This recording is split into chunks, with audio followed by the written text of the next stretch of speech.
Жалпы білім беру пәндері кафедрасы аға оқытушы Жарқын Мейрамбаевна. Бүгінгі өтетін тақырыбымыз денсаулық және медицина. Басты тоқталып өтетін тақырыптарымыз денсаулық және медицинаны зерттеудің әлеуметтанулық бағыты, денсаулық және қоғам, халықаралық перспективадағы денсаулық сақтау, әлеуметтік маңызды аурулар, әлеуметтік шектеу, денсаулық сақтаудың экономикалық және әлеуметтік аспектілері, ең басты осы ұғымдарға тоқталып өтеміз. Денсаулық пен медицинаны зерттеудің әлеуметтанулық бағыты. Медициналық әлеуметтану денсаулықты тек биологиялық құбылыс емес, әлеуметтік категория ретінде қарастырады. Талкат Парсонс концепциясында ол ауру адамның рөлі ұғымын енгізді. Ауру адам қоғамдық міндеттерден уақытша босатылады, бірақ оның орнына сауығуға және медициналық көмекке жүгінуге міндетті.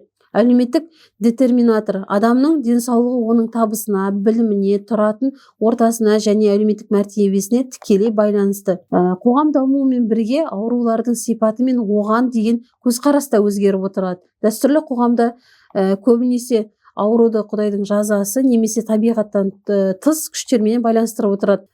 Екі бөлікке қарайтын болсақ, бұнда индустриялық дәуір, санитария мен гигиенаның маңызы артады, эпидемиялармен күрес басталды. Бұл индустриялық даму және қазіргі заманда инфекциялық аурулардың орнын созылмалы аурулар басып өтті. Бұл эпидемиялық өткел деп аталады. Халықаралық перспективадағы денсаулық сақтау негізінен үш жағдайда бөліп қараймыз. Бірінші, дүниежүзілік сақтау ұйымы денсаулықты тек аурудың болмауы емес, физикалық, психикалық және әлеуметтік толық амандық деп анықтайды.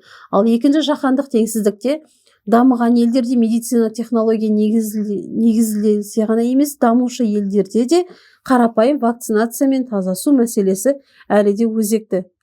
Үшінші, бұл пандемия сабағын айтамыз. COVID-19 жаһандану дәуірінде денсаулық сақтау мәселесі шекара танымайтындығын ашып көрсеткен болатын. Әлеуметтік маңызды аурулар және әлеуметтік шеттелу. Кейбір аурулар адамның денсаулығына ғана емес, оның қоғамдағы орнына да әсер етеді. Әлеуметтік маңызды аурулар, соның ішінде біздер туберкулез, онкологиялық аурулар, психикалық ауытқулар, бұл аурулар көбінесе кедейлік және әлеуметтік тұрақсыздықтармен көбінесе байланысты келеді. Келесі, әлеуметтік шеттелу. Белгілі бір ауру бар адамдардың қоғамнан оқшаулану, жұмысқа алынбауы немесе кемсітушілікке ұшырауы бұл емделу процесін қиындатады. Себебі адамдар айып тағылудан қорқып, жасырын өмір сүруді қалап өтеді. Денсаулық сақтаудың экономикалық және әлеуметтік аспектілері. Медицина саласында, медицинада бұл экономикалық ең қымбат салаларының бірі. Қаржыландыру модельдері бар. Бисмарк моделі. Міндетті әлеуметтік медициналық сақтандыру бұл Германия, Қазақстанның қазіргі бағыттарын айтсақ болады. Және де Бибидридж моделі бұл мемлекеттік бюджеттен толық қаржыландыру. Көбінесе Ұлыбританияны алсақ болады. Нарықтық модель жеке сақтандыру, яғни ақшта қолжетімділік. Бұл тек аурухананың жақындығына емес, сонымен қатар қызметтердің бағасы мен сапасының теңдігіне де байланысты. Ғылыми медицина және технологиялық даму. Қазіргі медицина дәлелді медицинаға негізделген.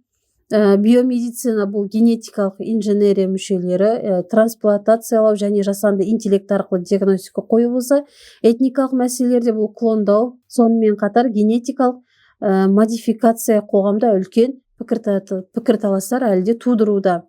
Халықтың қартаюы. 21 ғасырдың басты әлеуметтік мәселесі бұл демографиялық қартаю. Себебі туу көрсеткішінің төмендеуі және медицинаның арқасында өмір сүру ұзақтығының артуы.